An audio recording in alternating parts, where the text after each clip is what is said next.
everybody, this is Patrick from Sasquatch in the Wild. So this video is an impromptu little video. So I have to divide up this video into two parts because of cell phone related issues. So this part 1A is strictly going to be junior only, and the second video, part 2B, happens the very next day on a hike with Mike, Trenton, and myself. And as we're hiking around, we actually catch a vocal.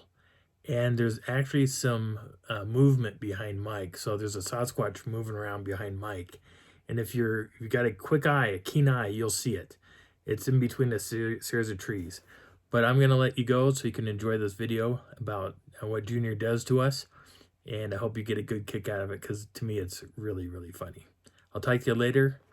And the video is going to start right now. Bye. Hey everybody, this is Patrick from Sasquatch in the Wild. So now, it's time for Junior. I know you've been waiting for this one. So, after doing all this night vision stuff and filming the eye shine and stuff outside the tent, we start getting a little tired. Trenton goes back into the tent. He gets changed out a little bit and crawls into his sleeping bag, puts his earbuds in. Mike and I eventually go into the tent. I bring my chair in. I can't remember if Mike brought his, and I don't think he did. I think he just turned his chair like upside down. And since the zipper doesn't work in the tent, the fabric to the or the drop cloth to the front door is just laying in front of the front door. So we had to move it to the side to walk in. Okay. So we get inside. So Mike goes to his sleeping bag. And so we're just talking, and I'm really getting tired now. Every time I hear wind outside or rain, I usually I'm out like I'm snoring away. So I get into my cot, and I'm sitting there, and Mike likes to talk. He'll talk to you while you're getting there. And pretty soon I was out. So Trenton is asleep, I'm asleep, and Mike is laying there. Now remember, there's no floor to the bottom of Mike's tent. None. Anything can reach in, grab, touch, feel, whatever. It's kind of like an interesting experience to go and have where something can actually reach in and touch you, literally. So Mike hears something coming up. Now his side of the tent is next to like the edge of two fingers. So literally, if he got out and he went off the side of his tent, he would go down right into a ravine. And the ravine goes down, I think, about 100 yards. It's like this, like a long slope down. So, all right. So I'm asleep. Mike's awake. I'm just doing this. I'm out. And he hears me snoring. So, but he starts to hear something coming up, like something's walking up that ravine right by his head. And it walks out for a little ways and stops. And he proceeds to hear something running around the tent. And he says, he finally goes, Patrick. I went, was I snoring? And he goes, no, everybody snores. Listen. And what I hear is a child, and he is running. Now, if this is Mike's side of the tent, or the side of the tent, there's a little post that sticks up, a little metal post, and then there's a piece of rope that goes down and it ties to a pin that keeps the tent from blowing away. This kid is running at full speed in between that triangle, and I'll draw a picture of that. But he's running down in between this, and there's not a whole lot of room to do this. So, if anything, the first kid that I drew a picture of, and I'll put it over on this side, but the first kid that I had seen at the other campsite might be the junior we're talking about, because this kid is hauling. It takes him about 3 or 4 steps, and he's down at the corner of the far end of the tent. When he runs past the front of the tent, the whole entire tarp goes whoa, and Mike and I both went. We both sat like we're looking at each other like, what the hell? And my eyes are adjusting to the darkness fairly quickly. And I was like, do they ever come in? And then Mike said, no, they've never come in. They reach in, but they've never come in. And this kid ran down, turned the corner about on Trenton would be the first person, runs past Trenton and Mike, turns around, runs past me, turns around, runs back down towards the front of the tent, runs past the front of the tent, comes back. He is moving, and the whole time he's got his fingernail on that tent, and you can hear, and it's going. He is hauling. I was like, oh my God.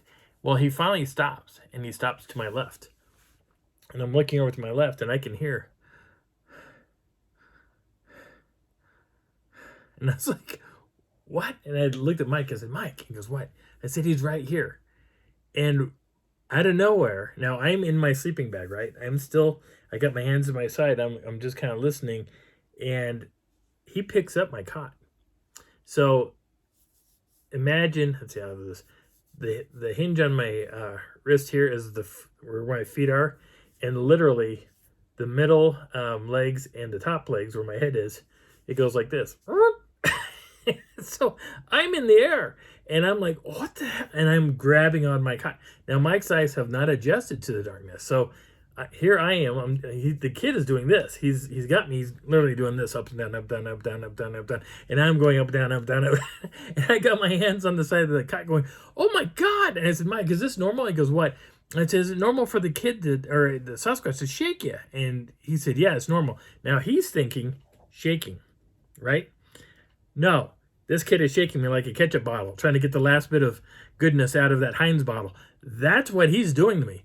And I was like, oh my God. So I finally just smacked the tent and said, knock it off. And he let go. And I hit.